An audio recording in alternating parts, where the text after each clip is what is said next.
Olá a todos, estamos aqui de volta no cenário aqui que a gente montou aqui no ENIC. Estamos acompanhando aqui os debates do Encontro Nacional da Indústria da Construção aqui em São Paulo, acontecendo junto com a FEICOM aqui no Expo São Paulo. A gente trouxe aqui para conversar um pouco com a gente, quem esteve aqui agora palestrando no nosso palco principal aqui, falando sobre investimentos da infraestrutura, o deputado Marangoni. Deputado, obrigado pela sua presença, obrigado por ter vindo. Está em casa, né, deputado? Aqui, Pulinho de Santo André. Aqui, né? Do lado. Então, estamos aqui com o deputado Marangoni. Obrigado pela sua presença. Deputado, queria começar essa conversa com o senhor, a experiência que o senhor tem aí no setor de habitação. A gente está vendo um novo governo, uma nova discussão aí em torno de programas de habitação de interesse social. Como que o senhor vê a necessidade de avanço nessa pauta? Assim, a gente teve aí historicamente algumas questões relacionando problemas de orçamento e de execução. A indústria da construção procurando agora estar parceira do governo, avançando com esses projetos. O que o senhor vê de expectativa que o senhor tem aí de avanço na habitação para a gente enfrentar o déficit e dar casa para todo mundo?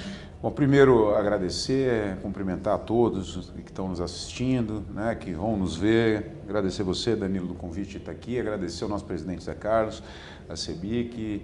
Parabenizar pelo evento, está maravilhoso.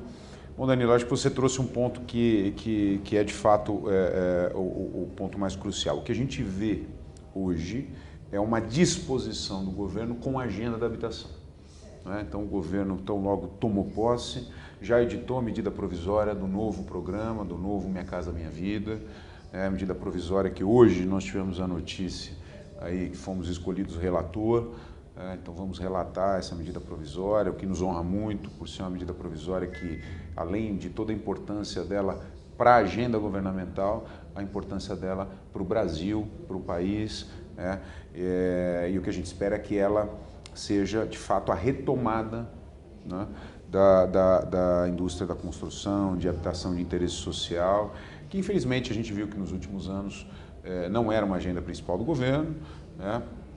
Você citou problemas orçamentários, enfim, e o atual ministro, o ministro Jader, tem desafios muito grandes, porque a gente teve muitas obras paradas e paralisadas no governo anterior. Essas obras têm que ser retomadas, vão consumir muitos recursos, né?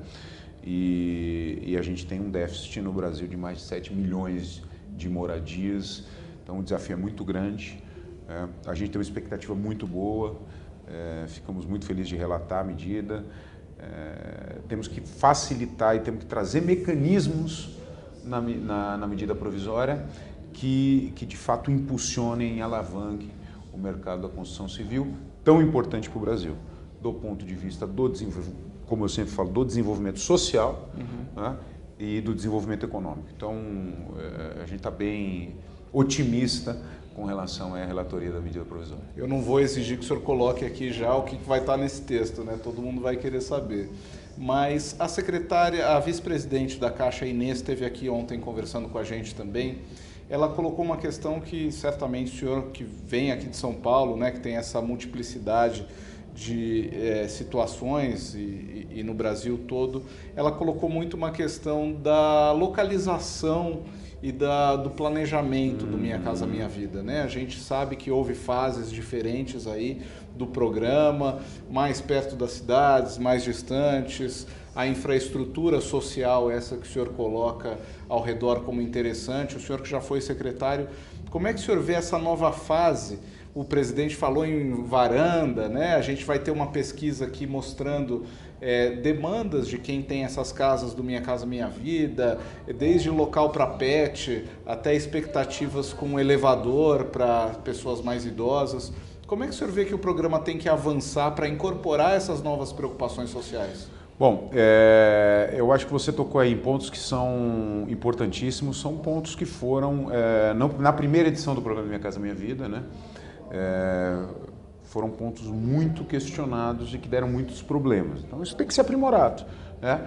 Naturalmente, quando eu vou reassentar uma família numa habitação de interesse social, se eu deslocar essa família, e a gente viu isso acontecer de forma recorrente, se eu deslocar essa família do seu ciclo social jogar ela para um outro lado da cidade ou afastado da malha urbana, né? Onde ela não tem infraestrutura pública, equipamento público, escola, não tem creche, não tem equipamento de saúde. O que vai acontecer? Naturalmente o que aconteceu e os dados mostram. Ela vai vender o imóvel, né, construído com dinheiro público e vai voltar para o seu precário, para o seu lugar de origem, por conta do ciclo social. Né? Então é muito acertada isso já está previsto na medida provisória, né? Claro que o texto vai ser relatado, a gente vai aprimorar, enfim, ouvir o setor, ouvir todos os setores envolvidos, mas isso era um problema antigo e recorrente que o texto vai ajustar e tem que ajustar. Né? Empreendimentos dentro da malha urbana, com toda a infraestrutura, né, para que essa pessoa de fato tenha essa sensação de pertencimento do imóvel e satisfeita com o imóvel. Não com o imóvel em si, se é com varanda ou sem varanda, porque a falta de infraestrutura se sobrepõe à tipologia do imóvel. Né? Você consegue viver num imóvel sem varanda, com a escola perto, sim, né? Sim. Mas você não consegue viver num imóvel com varanda, sem o ônibus, sem mobilidade, energias, sem né? Segurança, segurança, né? Que foi um problema já exatamente, drenagem inadequada, enfim. Então isso tem que ser tratado. Tem que ser tratado outra coisa que eu também defendo muito. A gente precisa enxergar, como ele é um programa federal, a gente precisa enxergar as diversas regionalidades do país. Né? Então hoje a nossa realidade de saneamento e infraestrutura no Sudeste é diferente do Norte e Nordeste, né? Então a gente tem que ter um olhar diferenciado também do que o programa vai conseguir custear de infraestrutura não incidente no Norte e Nordeste, no Sudeste, enfim. Então tem vários pontos aí que a gente precisa ajustar para que de fato saia um programa, né, que alavanque o setor, né, e que de fato entregue moradia com qualidade para aquela população que mais precisa. O ministro Jader esteve aqui ontem, né, falou dessas novidades do teto, né, a gente teve a portaria que saiu hoje. O senhor vê aí como um caminho aí para a gente incorporar essas diferenças nacionais de uma maneira mais adequada? Vejo e tem que ser tratado, né? Isso o ministro Jader, eu tenho conversado muito com ele está com uma grande disposição, né? Eu tenho certeza que será um grande ministro para a área.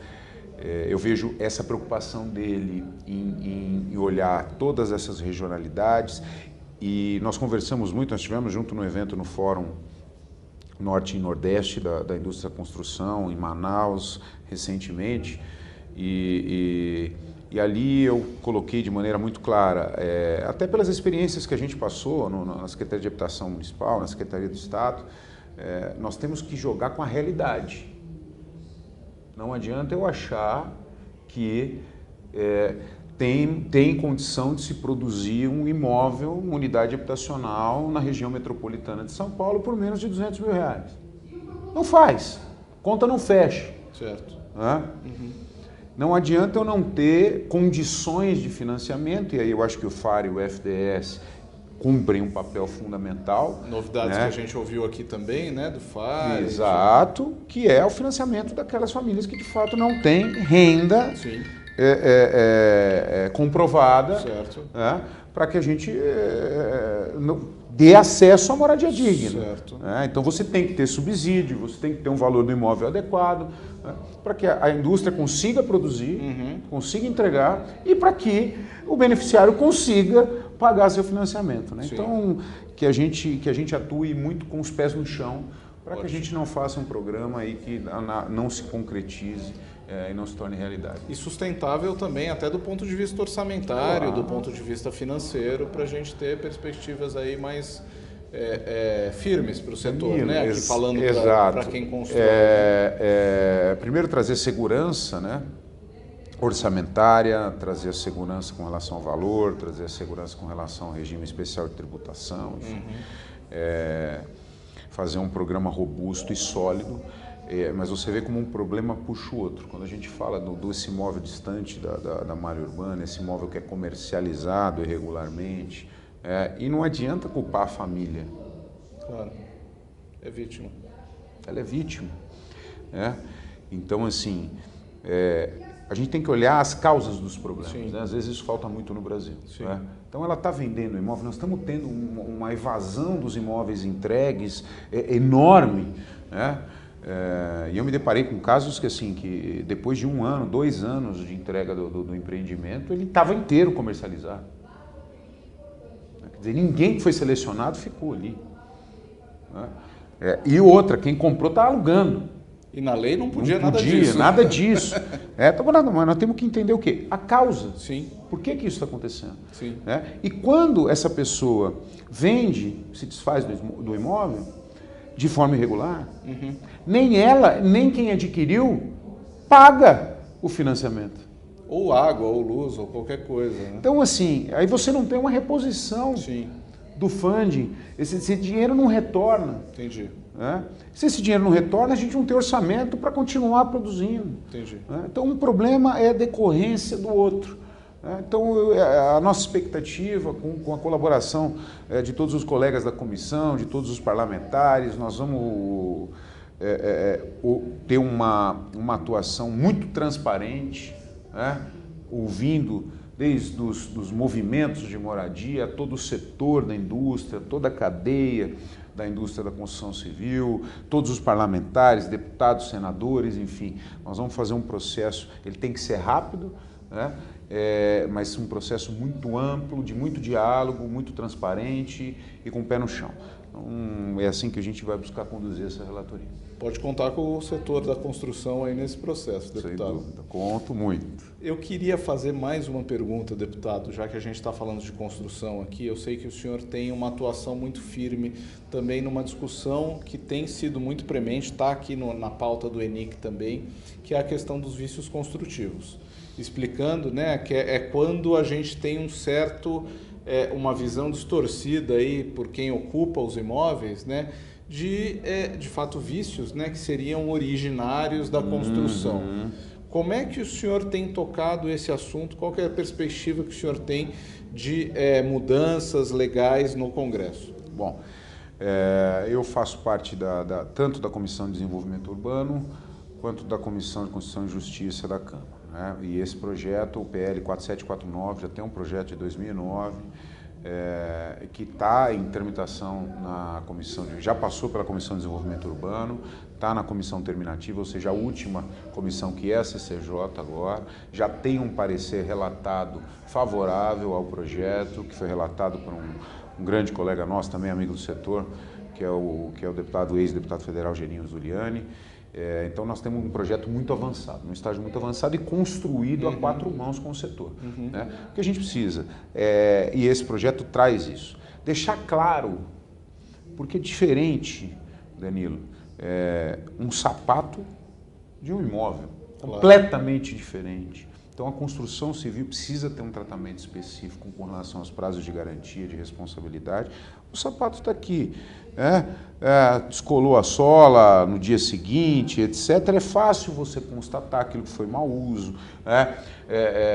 Ele tem 2 ou 3 componentes. Agora, quando você pega uma unidade habitacional, para construir, quer dizer, nós temos desde projeto, até eu tenho cimento, eu tenho ferro, eu tenho fio, toda uma tenho cadeia, cano, eu tenho uma cadeia, eu tenho um interruptor, eu tenho toda a cerâmica. Aqui, enfim. na FEICOM a gente está vendo quanto tem de produtor ou de gente ligada a essa indústria. Pois é. Então, ela precisa ter um tratamento diferenciado. Hoje a gente tem uma insegurança jurídica muito grande, são mais de 70 mil ações judiciais, tem uma indústria aí da ação judicial dos vícios construtivos, e o projeto de lei traz essa segurança, fixa, estabelece os limites, desde a natureza do vício ou do defeito, da natureza do produto, trata dos prazos prescricionais, dos prazos decadenciais, produto por produto, trata de prazos e de garantia não só do construtor, do dono da obra, trata dos contratos de empreita também. Então, é um projeto de lei bem completo, construído a 4 mãos, e que, em sendo aprovado, eu tenho certeza que a gente vai reduzir muito o número de ações judiciais com relação aos vícios construtivos e trazer garantia não só para o construtor, para o empreiteiro, mas principalmente para o usuário, para o consumidor. Para quem mora, né? Para quem mora. Né? Então, eu vejo aí que nós estamos na fase final e eu tenho certeza que em breve nós vamos aprovar. Já pedi a relatoria desse processo também, desse projeto de lei, né? E a gente sendo relator aí, nós vamos com certeza trabalhar bastante para aprovar o mais rápido possível. Legal. Queria agradecer ao deputado Marangoni estar aqui com a gente, por ter vindo aqui no ENIC, prestigiado a gente aqui nesse 96º Encontro da Indústria da Construção aqui em São Paulo, pertinho aqui de Santo André. Do ladinho. E, enfim, colocar a indústria aí à disposição e para a gente trabalhar junto aí nesses projetos. Eu que agradeço, Danilo, agradeço a todas as entidades que fazem parte da CEBIC, agradeço novamente ao nosso presidente Zé Carlos pelo convite, parabenizo de novo o ENIC, sempre cada vez melhor, e a gente está aqui também à disposição, nosso mandato está à disposição para a gente construir aí muitas coisas juntos. Obrigado, deputado. Obrigado, Danilo.